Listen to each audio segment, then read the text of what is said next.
Welcome, everybody, to the Undisrupted podcast, live from Lubbock, Texas. Let me hear it, Lubbock. How many of you have been on a live podcast before? The one guy in the back. All right, good. Well, this is going to be different because usually it's Adam and I with guests. Today, you are the guest. So we're going to be interacting with you. Are you ready? Yeah, there we go. All right. So if you've ever seen the show before, listen to the show. We always start out with our opening debate. Today's opening debate is this, Adam. Live conference versus virtual conference. Where do you sit on this topic? Right now, I'm sitting live. And virtual. Yes. So I'm in two places at one time. But what do you think is the future? Like for teachers out there, there's teachers watching, there's administrators here in the crowd and teachers. What's the future of the conference? Because now we've seen, like Matt's doing this great hybrid event here. Maybe this is the future, or do you think that the live conference is going to start to dwindle away? Or is it going to become a little bit of both? I think it's going to become a little bit of both as I look at it. And even when we think about this whole conference, virtual, in-person, hybrid, why can't we take this same stuff and bring it into instruction? I mean, why does every student have to be in the building at all times? I get it. You know, there's a lot of other things behind the scenes. In the state of Texas, it's called HB 1721. Yeah, never mind.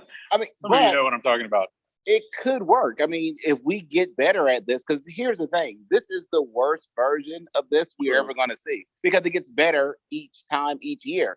If we're putting the effort behind it, I could see this being something that we can continue because it gives more teachers the opportunities to get involved in conferences. Because I know countless times I want to send teachers off to ISTE, but if those who've gone to ISTE before or know about ISTE, it ain't cheap. It's the most expensivest. Yes, expensivest for sure. And so by having some version of virtual, it gives teachers the opportunity to go without leaving the state. Now, here's the thing. How many of you really love talking to your peers one-on-one? That's what There's a few. That are how many of you don't like talking to people one-on-one? How many of you don't like the person sitting next to you right now? You're like, yes. Oh, sorry. Yes. What? It's like I'm on this natural deodorant kick, so you know that's what I know. it I is can now. smell. So let's ask the audience this: live conference versus online. So by show of applause, how many of you prefer the live conference experience? Okay, and now this is a judgment-free zone. How many of you like the online experience? You realize you're at a live event, right? You could have done this at home. No, there is. The people online are going, yes, we want. No. Here's the best part about it, though. I think now that we're doing this, more sessions are getting recorded. True. And more information is getting out to more people. Prior to that, you had to be at the conference and you may have missed that great piece of information. Now it being recorded and shared on social media platforms. You can get that information anytime, anywhere. You know, PD in your pajamas or PD while you PP. I've seen that. That's a different kind of conference, Adam. Yeah. That's not the one we're going to. Yeah, unfortunately, they didn't turn their camera off. So literally PD while you PP. Yes, some Zoom mistakes. Yes. So any Zoom mistakes out there? Anybody had any students have Zoom mistakes this year? Take the camera to the bathroom? I will be doing a not top 10 at the end of the day for my closing keynote about some of the things that actual teachers shared with me that are actual Zoom mistakes. And yes, the bathroom was involved. People without clothes. Anyone experience that? Okay. Did anybody go to an in-person conference and then realize that it was they thought it was virtual like me and actually wear shorts? Okay, because the top, it only matters right up here, right? It doesn't matter. There's that news guy. Did you see that guy on the news that was like, he did the whole report and then like at the end he put his knee up like this and he was like wearing nothing. I mean, I'm talking like whitey tighties. It was pretty uncomfortable. So a lot of you cheered for live conference. So now shout out, somebody shout out, what's something, and on the chat, if you're on the chat too, we're watching that. Why do you love the live conference experience more maybe than say the virtual? Someone shout out something. Connections, what else? Conversations? Energy. Yeah. Engagement. It is hard to mimic that on a 2D surface, isn't it? I think in the future, when we get into virtual reality, we've talked about this a lot on the show. Have any of you been to a virtual reality conference? Like where you're virtual in the conference? Like where you're walking around in your house with your goggles on and you're like bumping into actual people that are not really bumping into them, but they can hear what you say and that could be the next level, but Yeah. even that's kind of different, right? It's simulated. It's not the same. Energy is real. Ready Player One stuff you're talking about That's right right. now. Ready Learner One. See what I did there? Okay. I like that. So Adam, I heard you mention in the keynote today that this was your first time traveling since I think you and I were in DC together Yeah, in February. Tell the folks, how many of you out there have traveled since on a plane? Cheer. Yeah, it's audio, guys. I forgot to tell you. Yeah, A lot of you raised your yeah. hands. Audio podcast, yeah. There's some part recorded though. So the experience. Tell me about your experience on a plane. I drove here from Austin, so how did it go? Well, you know what? It was eerie being at Hartsfield-Jackson, which is the busiest airport in Atlanta. Going through that airport, seeing about half the people there was kind of weird, but it slowly became the regular when I got delayed multiple times in Dallas. Then I felt like, you know what? Some More things things change, the more they stay the same. Yeah. Yes. And they didn't serve any snacks. Yeah, no They said snacks. make sure you bring your own food on the plane. Yes, Yeah. which is really interesting. I was looking forward to those peanuts and the little bit of water out the bottle or a Yeah. little bit of soda out of the can instead of just give me the can. Right. Yeah. And I think for kids, it's going to be somewhat of the same experience. I know a lot of you here have had kids back in your classroom for a while, and some of them, when they were just coming back, it's still a little bit different. My kids, I know your kids are back in school. My 3 girls just left their last day of school, not with hugs and tears, and they hit leave meeting. That's how they ended their last day of school. And it was very anticlimactic in some ways. And they're like, and school's over. Because they were at home the entire year remotely. And I'm thinking, how much do you think, and I'll ask the audiences too in the chat, how much do you think kids that were home all year, is there going to have to be some sort of reintegration? I think it maybe depends on the age, don't you think? That's probably see some head nods. What do you think, Adam? So is there going to be, because I feel like I was a teacher back in September 11th of 2001. You remember what happened that day? And that was a tragic one-day event that we had to pull the kids in. We had to have, I'm having conversations with 6-year-olds who had watched on the news buildings falling down, and in their mind, it was buildings all over the world because they looked the same, the square, the Trade Center towers. And we had to have hard conversations. It was a traumatic experience. I would say that this is a different kind of traumatic experience, right? It is. Some kids have suffered more than others. It's definitely one of those times where, and we've heard the term SEL spoken a lot right now. I hope it doesn't become another term like differentiated instruction and all that stuff and Common Core. You know, we throw these terms around and people hear them, but do they understand what they actually mean? When we talk about bringing our students back, even the ones that were here, a lot of things have transpired since we had all of our kids in here. Because probably it was around March 13th, 2020, Yep. I think, when most folks shut Friday things the down. 13th. Yeah. And you have a lot of things that have happened, whether you're talking about the pandemic. Some of our students lost family members. That's real. Some of our schools actually lost faculty members. We lost students. And we also had racial and civil Discourse, yeah. and there's still things going on now with our election process and things happening. Oh, it's not over yet? Oh, no. You hear I thought the election was over. But We will get into that. not today. There's a lot of stuff that's going on that we have to have conversations with our students about. You can't just bring them back in like, hey, everything's back the same way. Your name's on your desk, enjoy school. There has to be some type of debrief, some type of reality check with our kids and staff, because in some cases, not all staff members have come back to school year. Right. So in August, we have to figure out what's going to be that platform. I mean, there's some digital tools that we can utilize, but also nothing beats that face-to-face component where they can go in and have those conversations with people. Same question to our audience then. Do you prefer in-person teaching, face-to-face, or did you like virtual teaching? Ready? By show of applause. In-person, face-to-face? Anybody like the virtual stuff? Cricket. Was there a part of anything in virtual that you liked or remote? Pajama pants. Yes. I love the honesty. Yes, pajama pants. You know, funny story. My wife, she may be watching now, so all of her Be business nice. right now. Yeah, I know. She went shopping. She was like, oh, she loves like Ann Taylor, Loft, or whatever. She went in there. She's like, oh, I need some slacks. Nothing in the store. There was all like loungewear. Yeah. Like it was like nice loungy wear. She was like, I just need a pair of slacks. She's like, oh, I'm sorry. That'll be part of our fall collection. We don't have anything. All we have are loungewear pants. So even stores changed what they were putting in their stores. It was all like Affecting loungewear. So society. yeah.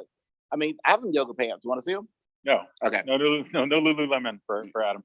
And it's interesting because like my own kids, I asked them this question and I was like, what do you miss when the teachers went back? I don't know if you guys did this here, but there was like a couple of weeks where like they were teaching from home. Like everybody was home. There's nobody in school. And I asked the kids, like, what do you think now the teacher's back in the classroom? And my kids said they really like seeing things like the teacher's pet, like the actual pet of the teacher, not the teacher's pet, like the dog and the cat. And they're like, it's cool to like see their background and like see their actual house. And there's something very, I don't know about you guys, but when kids see you in the store, do they ever go like, how are you here? You exist outside the building? Yeah, we don't just live in the building, guys. And so it was interesting to see that connection. I feel like maybe there's a way we can continue to grow that. I don't know. Well, I know one thing with my kids, and here's something that they enjoyed when they were virtual. My wife and I, we both work. We get off at 5 p.m. And they are in the after school program until then. My daughter said, Dad, I really enjoy when school ends, I'm at home. And it's that other piece as well that for those kids who do have to stay in after school programs and things of that nature, that was a really cool piece for her. She's like, wow, I can go read a book. I can play outside. I can enjoy being at home.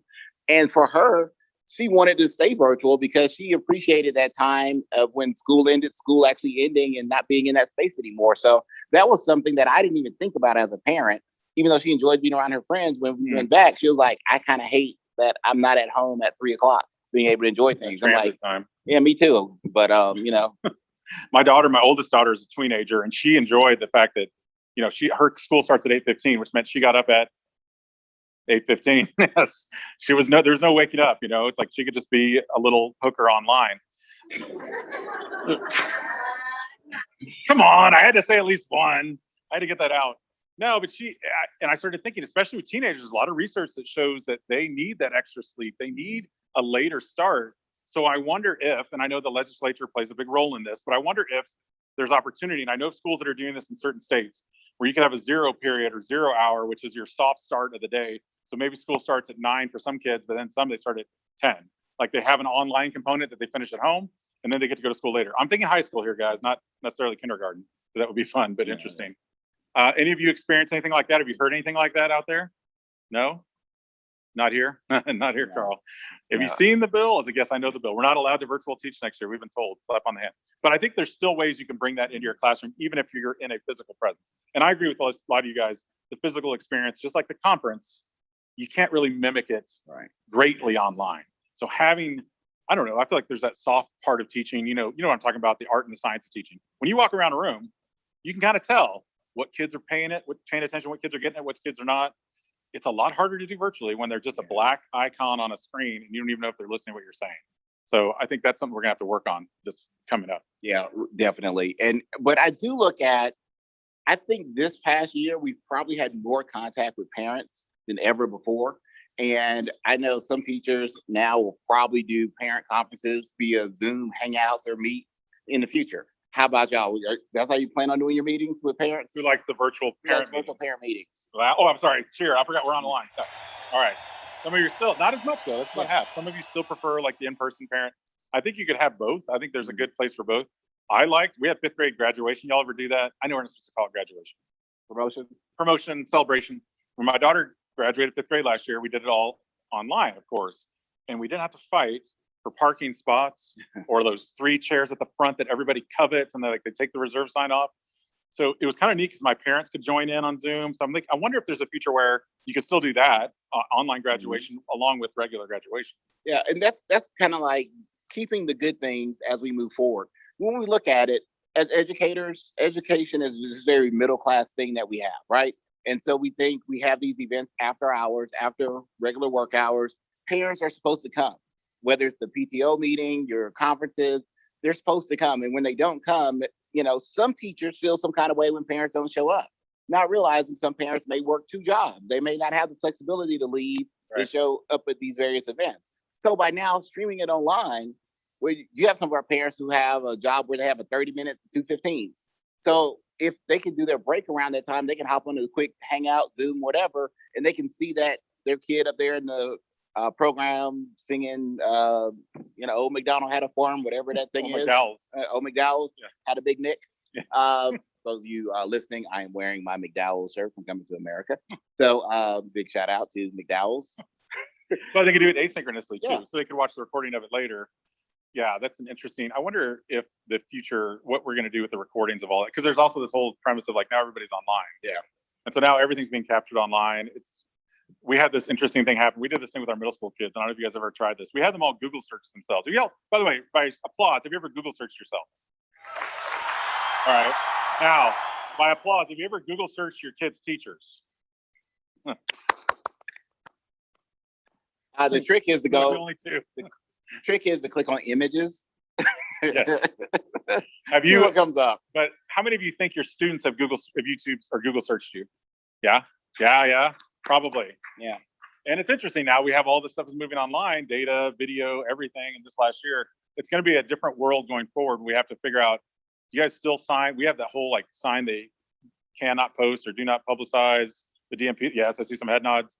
So how do we move forward with that if we're doing virtual and we want to get that recording out to parents? So I feel like we're gonna have to play with that flexibility a little bit. Yeah. I mean, but here's the thing though, with all those recordings, and I challenge everybody listening and sitting here, make sure you go back and watch your recordings of the class, because that is game day footage. You can go back and you can check how you've been instructing your students. Those you went through the master teacher programs or whatever, we had to record yourself teaching. Now you probably have at least a half year worth of video of yourself teaching. Look at what you did in those sessions when you were teaching your students. Did you address all the students? Were you ignoring some of them? Did you actually just screw up on the content? Because, sometimes we make those mistakes. So it's really important to go back and watch that footage. There's a lot of different tools out there to do that, but you have the videos, look at it, be reflective on your own practice, on your own work, so you don't make those mistakes moving forward. That's right. And speaking of moving forward, it's almost summer. Who's excited? Woo. Okay. What are you guys doing? What are we doing to refill our buckets this summer? Because I feel like of any year, of any summer, of any time, this is the moment now where we have to think about how do we take a deep breath? You're here after the last day of school, attending professional learning. That tells a lot about you. And those of you watching online, that's a lot. It says you're still learning. Even though this is a tough year, you're going to still keep growing. But what are some things you're doing? So Adam, advice for teachers this summer. What kind of fun advice would you give them? What are some things you would recommend? Legal advice. Yes. We do a little preface there because sometimes Adam has some interesting ideas. Those of you that were listening earlier. What advice would you have for teachers and tech leaders? Let's say, what are some things to do this summer? All right. First things first, turn off notifications. Yes. Okay. All right. By applause, that was about a 5. And when I say notifications, not just your work notifications. Look at your phone, go through your notifications, and see what your phone is telling you to do. Because that's what all notifications are. Things telling you what. Turn off those notifications. Just for the summer, just for a month, a week, whatever. Turn off the notifications. Don't live your life by your notifications on your mobile devices. Second thing. Wait, I got one. But you got one. We're gonna battle. We're gonna battle. You ready? All right. Here's mine. You ready? Now by applause. Now we get pretty good for the notifications. Well, they didn't know that was the rules. So if you go back and I say it again. Okay. No. So turn off notifications. Turn off notifications. And I'm not telling them to be louder at all. Go to Hawaii. Oh, no. How about this? Go on a vacation. Who likes that idea? All right, travel. You know what? Notifications won on that one. So the thing is, now this doesn't just apply to, I would say, personal life, but it is a part of that. When it comes to professional learning, the thing I was thinking about, now that we've adjusted and we started having things online, so there are people watching this right now, there's nothing that says you have to sit at your house to learn or sit in your classroom to learn. Why not now take your phone with you, put a podcast on, listen to it while you walk. Anybody listen to podcasts? What do you listen to? The black screen? Oh, it's a black screen. Never mind. Nothing, Carl, because there's nothing on the screen. Yeah. What do you listen to? So, yeah, you can learn now on the go. So I'm thinking this summer, what I'm thinking about when I take that vacation, I'm kind of melding in another one here with that, is I'm also going to learn. I'm going to subscribe to some podcasts. I'm going to listen to some audiobooks. I love doing that on road trips and things like that. And it helps me kind of learn and grow. What about you? Give us another one. Here's my thing. And I actually were able to do this a little bit during the pandemic. We got so caught up into our 9-to-5 day. Wake up, get the kids fed, get them to school, go to work, stay at work late, pick the kids up, feed them, see my wife, hey, give her a high five and go to bed. That's pretty much like our routine. But when the pandemic hit, it got us out of that 9 to 5 routine where everything was kind of structured every single day. So here's my thing. Change up things this summer. Get out of your norm. Go for a walk, bike ride, hang out. Do things that you normally don't do. That's some things that you can do and connect to yourself, connect to your friends, connect to your family. Get out of your routine. So whatever routine that you have, just don't do it. Do something completely different. Get out of your routine because you will appreciate other things. I mean, how many of you picked up a hobby or a new talent or craft during the pandemic? Make some noise. Woo! Now I'm curious. Someone shout out what's something you learned that you can shout out on a live podcast. Yes. Anybody? Shout out something. What's that? Puzzles. Oh my gosh. I remember going to Target when this thing hit. Remember that moment when there was no toilet paper in the state of Texas? There was also no puzzles. Like everybody grabbed puzzles. Toilet paper in the world. There was no toilet paper in the world. Anybody learn how to make sourdough? Yeah, I was like, remember that? It was like that wild, weird moment where everyone like, anyone watch Tiger King? That was another weird, like, always with the Tiger King. So, you cool cats, cool cats. I see what you did there. So I'm going to iterate on what you just said. How many of you are planning on learning something new that has nothing to do with your profession this summer? Doing something that's nothing to do with it, learning about something. Yeah, hand back there. Okay, a couple people clapping. Thank you for me. Like learning needlepoint or how to surf, right? How to DJ. It's hard to do. How to DJ. Where is he? Yes, Matt Hawley. I just saw his DJ board. Next year at Confluence, I'm super excited to bring you. What's your DJ name going to be, Matt? You know it yet? We do need a DJ, a word play on Holly, I'm thinking. But so learning something different, sometimes that helps too. And sometimes by accident, you have to learn things different, like the honeydew list that happens at your house, right? There's all those things you've been putting off for the entire year.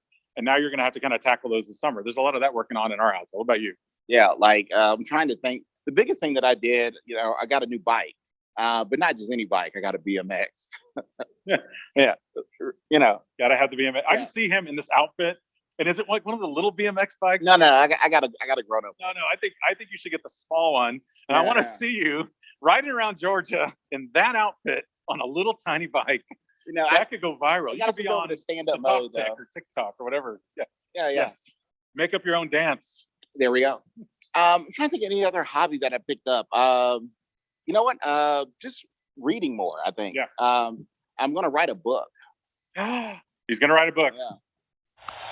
Good job. It's hard. Yeah, I know, you're writing books, but Matt Joseph out here just dropped a new book out there. So, I'm trying to be like you guys, Did I ever tell you that you're my hero and everything that I would like to be? I've heard this before somewhere. Yeah, I think Whitney said it best. I think you are the wind beneath my wings. Wait, that's Bette Midler. Sorry. Totally got that one wrong. This is not music trivia hour. Any of you reading books this summer? Clap if you're reading books. Okay, good.